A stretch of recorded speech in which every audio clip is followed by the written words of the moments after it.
Spaghetti squash is one of my favorite pasta swap outs, but it can be at times a little bit intimidating to cook. The first thing you have to do is you have to cut it open. If you slice it lengthwise, you're going to get shorter noodles. If you do it widthwise, you're going to get longer noodles. It's a little bit tough to get through the skin, but just persevere, you can do it. Once it is chopped open, you can see the insides.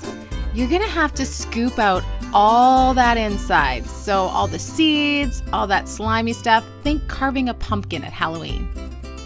Once it is cleaned out, you then get to spray it with a little bit of oil. You can drizzle olive oil, I just like to use spray oil, and then season it however you like. Today, I'm just gonna be using some salt and pepper, keeping it simple. After you've seasoned your spaghetti squash, turn it upside down and poke a few holes on it, just to let some of that air out while it's cooking. You're gonna throw it in the oven at 400 degrees for 45 minutes.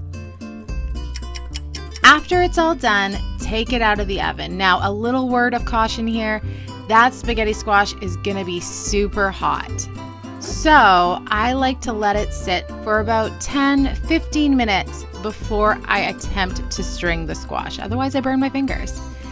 As you can see, it strings apart from the skin just like spaghetti noodles, and it is so delicious. This is the perfect base for any kind of pasta sauce, any kind of protein, or even on its own. I hope you guys enjoy trying spaghetti squash. Let me know how you use it.